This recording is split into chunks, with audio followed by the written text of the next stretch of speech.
My name is Colonel Ethan Diven, call sign Outlaw 01. I'm the Commander of Operations Group here at the National Warfighting Training Center and hosting our podcast, Thinking Inside the Box, the Gauntlet, as part of the Warrior Chronicles. The Gauntlet brings you best practices and experiences fresh from leaders that just experienced their rotation at the National Training Center. Today is a special episode with our senior non-commissioned officers. I'm sitting down with Blackjack 7, Command Sergeant Major Eddy Perez, and Dealer 7, First Sergeant Robert Mills. Gentlemen, sergeants, your Blackjack Brigade crushed it during your experience here in the High Mojave in the crucible of ground combat. Generational training. But I want your honest and candid feedback. What it was like to fight here. So Sergeant Major, first to you. What was harder than you expected? Thank you for having us. Looking at the brigade, what I saw that was much harder than I expected was dispersion as a brigade, masking the brigade, and maintaining the ability to remain mobile. That was easier said than done. I thought it was going to be easier. Come to realize it was much, much harder than I thought. When you say masking the brigade, is that utilizing terrain so that as we're maneuvering, the enemy cannot observe us? No, sir. I was looking more at the electrical magnetic spectrum of the brigade itself. Yeah, electromagnetic spectrum and masking command posts, the noises from all the different elements of pace. Yes, sir. When you guys would give us the signature that we produce at each battle period, that was very challenging. And even though we came as a brigade with mitigation on how to protect ourselves with MCOM levels for collecting cell phones and whatnot, we still found ourselves having a huge amount of difficulty masking the brigade. And Task Force Blackjack employed a unique policy to control the electromagnetic signature with a deliberate electromagnetic control levels where you control personal electronic devices. Did you get feedback, kind of at echelon, at how emotional that may have been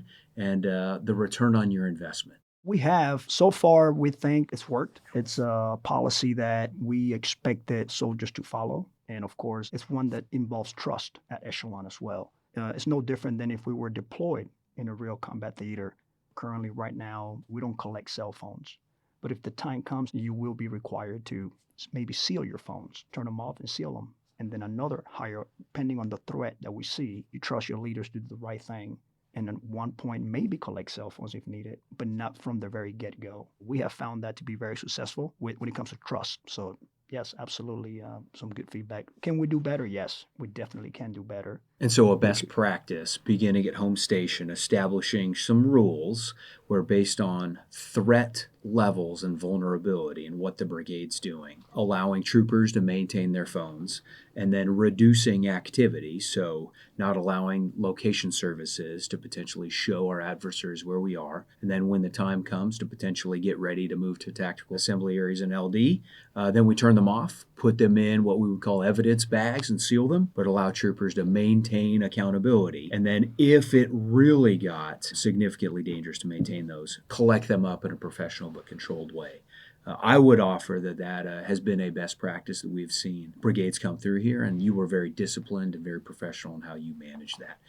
And you did get a return on your investment for sure. All right, First Sergeant, over to you. So you are the HHC Brigade First Sergeant. What was harder than you expected? Definitely balancing the dispersion of the brigade to make it not look like a brigade talk and maintaining security. Pushing vehicles out too far. Though I had dispersion, I wasn't 100% secured that we were secured. So it took me a few jumps, a few nights to get comfortable with it. At the end, we did a lot better. A lot of vehicles, as walking at night, you tend to kind of want to clump together for security, be next to your wingman. So getting those vehicles spread out, using that micro terrain to really mask what we really are was harder than I expected. Coming into this, I had an idea in my mind. Like most things, it didn't survive first contact. I adjusted, and I think at the end we did a lot better. And something that's unique about being an HHC Brigade First Sergeant is you don't have platoons. So you don't have actual platoon sergeants that you can go to drive action. How did you overcome that, and whose help did you enlist to make that happen? So fortunately, most of my sections now are ran by master sergeants. So I got some seniors up there and just really building an internal battle rhythm, using them to put out the information, using their experience and their military occupational specialties, and just getting them to buy in for the other tasks that aren't included in their day job. My NCOs did a great job in helping me out. A rotation at the NTC is full of things that we aren't expecting? What surprised you the most, Blackjack 7? Yes, sir. Great question. The most surprising event that caught my attention was the increased rate of fratricide in the brigade. Although I do believe it is a troubling trend across our armor formation, I think our brigade was a little bit higher than most, and it's something that we are going to tackle from the day we get back. Suggesting we maintain situational awareness, crew discipline, communications failure to practice control measures, all of those things coming into place. And that's all great. Those are things that have to happen. What we realized we're missing is that crew discipline. You can have all those elements in place, but if the crew doesn't have the discipline, it's still going to happen. And in our formation, I believe that's what's missing. So we're going to get after that element to ensure that we're not committing friendly fire when we don't need to do that. And there's also a material aspect to that as well, with combat identification panels and thermal tape. And Lieutenant Diven remembers once upon a time there being a division-driven standard as to what all vehicles were going to be marked as that helped easily identify other folks.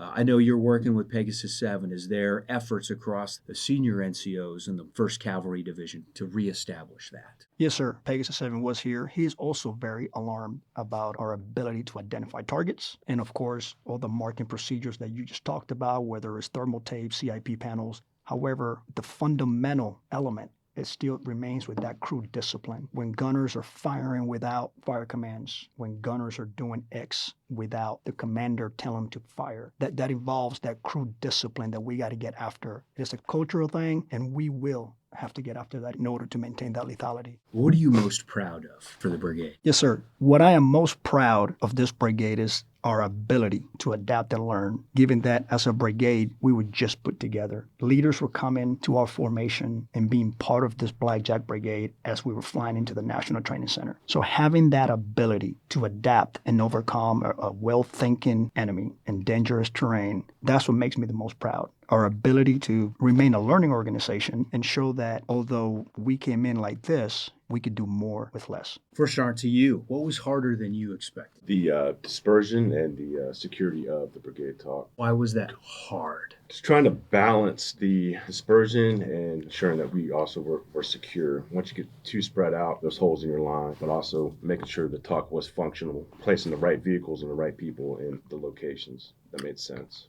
Really powerful response. The balance of functionality, being able to accomplish the task that it is built for, but also with survivability. Having a secure perimeter and still being able to communicate when the time came for us to jump our command posts. What are you most proud of? I'm very proud of the cohesiveness of the team that we built during this rotation. Fairly new staff. Staff primaries are new. A lot of the NCOs are new. And we haven't done a whole lot. We've done some CPX, but we've never been out to the field in these conditions. I think the first time we jumped, we were looking at 8 hours. Break down, move, and set back up and be fully operational. The last jump we did, we're down to about 4 hours. And that's just really a testament to the NCOs and the officers really rolling up their sleeves, working together as a team. You know, the S2's helping S3, S4's helping S6. Just realizing it's just not S3's problem, but it's a brigade problem. Let's get it done. Let's move on. So yeah, so I'm very proud of the team. And so how are you going to use your experience here at the National Training Center to inform home station training back at Fort Cavazos? Been a lot of conversation between myself and the commander this past couple of days, and looking at getting out, getting the staff comfortable being uncomfortable. Get out of the office, do some nighttime training, do in different conditions. A lot of loom, no loom. You can't control, the loom. You can't use that as an excuse. You got to get out there and get used to driving on uneven terrain and in difficult weather conditions, and getting the paralegal, getting the geospatial techs that they are soldiers. They have day jobs, but you got to be able to fill those radios. You got to be able to drive under nods in difficult conditions. So we're going to look at that. We're going to revamp it and use that leaders time training that Captain Fowler used and really, hone on those skill level 10 tasks and just get better every day, sir. And then what advice do you have for leaders that have an ATC rotation in their future? Be patient, especially at HHC Brigade. It's not a line company. Different experiences and different MOSs. And do the hard training on the front end. It'll make NTC a lot easier. Do that hard work, get out there, train, get in those difficult conditions. And that's the advice I'd give to someone coming in as a HHC Brigade First Sergeant. Tough, realistic home station training, but patience, because they have day jobs and you're bringing them together to train to fight. Absolutely, sir. Sergeant Major, how are you going to use your experience here to inform home station training? Yes, sir. That's something that we have been talking a lot lately, and basically just boils down to operationalizing everything we do.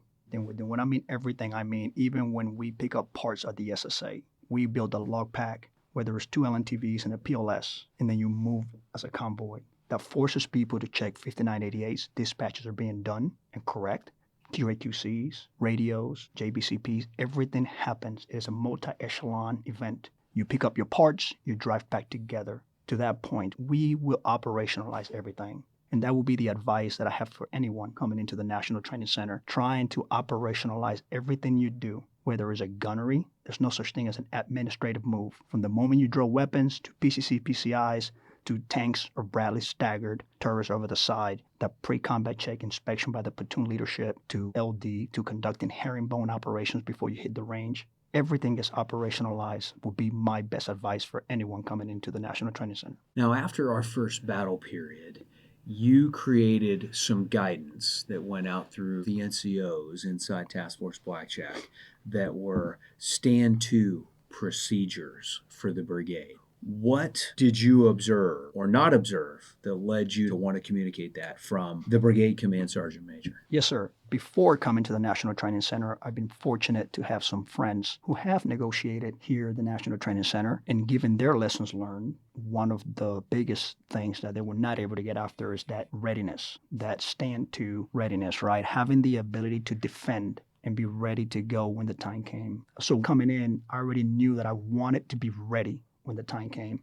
So stand to operations, bringing it down to the lowest level is how we mitigate that. Now, were we successful at all times? No, absolutely not. I think we still have a lot of work to do. I think defining those tasks helped. I wanted to go with 6 to 7 tasks, something that could be easily for someone to remember or carry on their pocket or hang it on the GPS, than just having a standard 32 checks, right? So we didn't want to go with that. We wanted to go with the most simple way possible, but more effective way to get after those main tasks that had to be done prior to defending. Did you get feedback from the battalion and squadron command sergeants major or first sergeants on how that was being incorporated or things that need to be added to or taken away? Yes, sir. Definitely did. It was a great start. However, different warfighting functions. The BSB, different than 1-5 Infantry Battalion. So once we come back, we're going to put it into our TACSOP and redefine what it is by fighting function. What is the minimum required to be ready to fight or defend? And I think that will be incredibly helpful for our second go around here at the National Training Center. Sounds like a great effort for the NCOs in the Blackjack Brigade to codify and really experiment with during your home station train up, and then get feedback and then potentially share across the force, because you've got other ABCTs, not just in the 1st Cavalry Division, but really across our Army that would absolutely be interested in that best practice coming from the Brigade Command Sergeant Major. What advice do you have for leaders? You mentioned operationalizing everything, but getting their heads right, things to focus on to get ready to come and fight here at the NTC. Any advice for them? Yes, sir. The advice remains the same. I think thinking through operationalizing everything that you do, thinking with that mindset is what's going to make you successful out here. For us, I know we talked about this with my brigade commander in Pegasus 7. We are going to go back and relook at quarter 1 and 2, how we're going to train, giving lessons learned, not lessons forgotten, so that we can capitalize on that and train on those lessons learned. And that's what's going to make us more lethal and better prepared for 2602. How did you share the load and make sure that you and the commander were not focused on the same things during your rotation here? For us, it was simple. The brigade commander and I have a great relationship. I spend the nights at the talk. That's when we will sync, perhaps have some family dinners, and talk about operations. In the morning, I will wake up, get my 2-minute drill, and then the brigade commander will say, hey, what are your focuses are today? And I would tell him if it was in line with his focuses, he'd be like, hey, perfect. We were never together at the same place for the most part. We will always be in different places. He focused more on the fighting. Of course, as a brigade sergeant major, it is my job to ensure that the brigade commander never has to worry about committing forces. Those forces and vehicles are always available for him to commit. So that's why I felt that I was needed most, and that's why I put all of my effort, likewise with the rest of the command sergeant majors in the battalions, to ensure that their commanders didn't have to worry about committing forces, because they were always available. Very powerful, and I'm sure that was part of the secret sauce that makes the Blackjack Brigade so lethal and so successful during rotation 2502. So First Sergeant Dealer 7 and Sergeant Major Blackjack 7. It was a pleasure, not just to spend time with you here asking some questions, but also to see how you led, how you fought, and how you drove readiness and lethality as some of the best that our backbone has to offer. And as a proud former alum of the Blackjack Brigade, I am incredibly proud to have spent some time fighting and getting better with you here at the crown jewel of our Army. As always, the team here at Ops Group, our observer, coach, and trainers continue to be on your team. Just because you are regenerating combat power and about to load out and head back to Cavazos does not mean the relationship is over. We hang products all over the place, from our Mill Suite page to our TAC Talks that are on YouTube, but you know we're only a Teams call, an email, or a phone call away. We've had the pleasure of hanging out with the senior enlisted from the Blackjack Brigade. So I am Outlaw 01. Thank you for listening to this episode of Thinking Inside the Box, The Gauntlet, our podcast at the Operations Group at the National Training Center as part of the Warrior Chronicles. We hope you enjoyed this episode.